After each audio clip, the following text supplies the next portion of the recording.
I grew up in a haunted house, and so writing horror is a way for me to kind of work through my own internal fears, especially when I was a kid and had no power over the darkness. And so last year we put out an open submission call for artists and writers all over the world to submit their short stories and poems about black cats. Oh. And so we got 500 submissions, and we narrowed it down to our 39 favorites. So short stories and poems dedicated to black cats.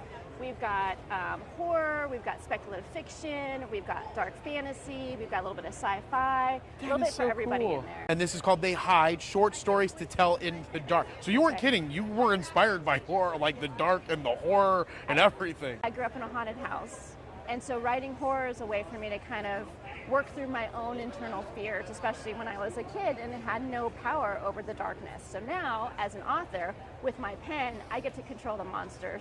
I get to control the ending. That's so cool. So They Hide, that's my kind of debut book. It's a short story collection, my love letter to monsters. There's 13 short stories in there, all dedicated to a different monster.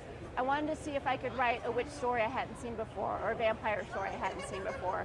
So each story was a challenge to myself to write something new and different that I hadn't seen in some of the other books out there. My story is about is the 13th familiar of a local witch.